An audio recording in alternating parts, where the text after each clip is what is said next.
اور میں چاہتی تھی کہ میرا شوہر میری ہر بات مانے اور میرے کنٹرول میں آ جائے۔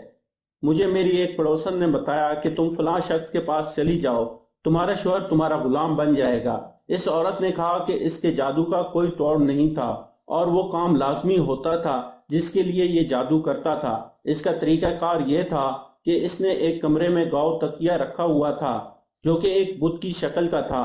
وہ لوگوں کو اس کمرے میں بیٹھنے کا کہتا اور پھر قرآن مجید پڑھنے کا کہتا تھا، پھر ان کی بات سنتا۔ مختلف لوگوں کی مختلف خواہشات ہوتی تھی، سب سننے کے بعد وہ خواہش مند سے اس تکیے کو سجدہ کرواتا اور خود اس تکیے کے پیچھے کھڑا ہو جاتا اور پھر کہتا یہ دراصل تم پر کالا جادو ہوا ہے اور اسے توڑنے کے لیے یہ نوری کام کرنا ضروری ہے۔ پھر وہ ان سے کہتا کہ وہ وضو کر کر آئیں۔ جب وہ خواہش مند وضو کر کے آتا تو وہ مختلف صورتوں کو مکس کر کے پڑھتا۔ ایک دو بار پڑھنے کے بعد وہ کہتا کہ کام ہو جائے گا اور حاجت مند سے کوئی پیسے نہ لیتا، لیکن جو لوگ اپنا کام کروانے کے حوالے سے بہت دیوانے ہوتے ان سے کہتا کہ اس میں کافی رسک ہے اور جان کا خطرہ ہے، اس میں کافی پیسے بھی لگیں گے اور تمہیں بھی میرے ساتھ اس عمل میں شریک ہونا پڑے گا، لیکن تمہارا کام ہو جائے گا۔ یہ شخص عورتوں اور جوان لڑکوں کے ساتھ غلط کام کرتا تھا، پھر انہیں اپنا گند کھانے پر مجبور کرتا اور پھر عربی کے کچھ الفاظ پڑھوا کر کہتا کہ یہ مکسچر اور گند ہنڈیا پکاتے وقت اپنے شوہر کو کھلا دینا۔ اس عورت نے کہا کہ میں نے یہ سب اپنے شوہر کے ساتھ ایسا ہی کیا۔ بقول اس خاتون کے میرے شوہر میں کوئی تبدیلی نہ آئی اور مجھے اور زیادہ مارنا پیٹنا شروع کر دیا۔ مجھے بار بار اس شخص کے پاس آنے کی تڑپ ہوتی تھی، پھر میں نے اس کے پاس ویسے ہی آنا شروع کر دیا اور پھر اس نے کہا کہ میں نے تم سے شادی کرنی ہے۔ میں اپنے شوہر کو بتائے بغیر اس کے پاس آ گئی۔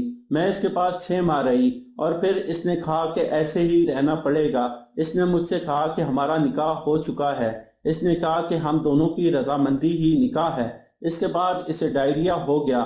وہ عورت کہتی ہے کہ ڈائریا ہونے کے بعد جب ہم میو ہاسپٹل میں تھے اور ہمیں 4 ماہ ہو چکے تھے تو اس شخص کا بہت برا حال تھا۔ ایک دن مجھ سے کہنے لگا کہ میں اللہ سے توبہ کرتا ہوں، اللہ تعالیٰ میری جان بخشی کر دیں، میں رکشہ چلا کر اپنی باقی زندگی گزارنا چاہتا ہوں، اور مجھ سے کہا کہ ہمارا نکاح نہیں ہوا اور تم واپس چلی جاؤ اور اپنے شوہر سے طلاق لے لو۔ میں اپنے شوہر کے پاس واپس گئی تو اس نے دوبارہ مجھے مارا پیٹا اور کہا کہ میں تمہیں طلاق دے چکا ہوں۔ خیر، میں 48 گھنٹوں بعد واپس میں ہاسپٹل آئی تو اس کا پیٹ ٹھیک ہو چکا تھا اور وہ اپنے پیروں پر کھڑا ہو چکا تھا۔ 10-12 دن بعد ڈاکٹر نے اسے چھٹی دے دی۔ اس کے بعد یہ مجھے لے کر ایک مسجد میں چلا گیا جہاں ہم نے نکاح کیا۔ اس کے بعد یہ رکشہ چلانے لگا۔ اس نے کافی محنت کی اور ہم حلال رزق کھا رہے تھے۔ یہ بالکل ٹھیک تھا، لیکن دنیا بہت ہی ظالم ہے۔ اس کی شہرت کافی دور دور تک تھی، لوگ اس سے اپنا کام کروانے کے لیے آتے تھے، لیکن یہ ان سے کہتا کہ میں نے یہ کام چھوڑ دیا ہے۔ اب پھر اس کے پاس ایک لڑکی آئی جو بہت خوبصورت تھی۔ وہ بہت روئی۔ اس کا جو بھی مسئلہ تھا اس نے اس شخص کو بتایا اور پھر اس نے وہی کام اس لڑکی کے ساتھ شروع کر دیا۔ میں اسے کافی منع کرتی تھی، لیکن ڈاکٹر صاحب اس سے کافی پیسے بھی آتے تھے۔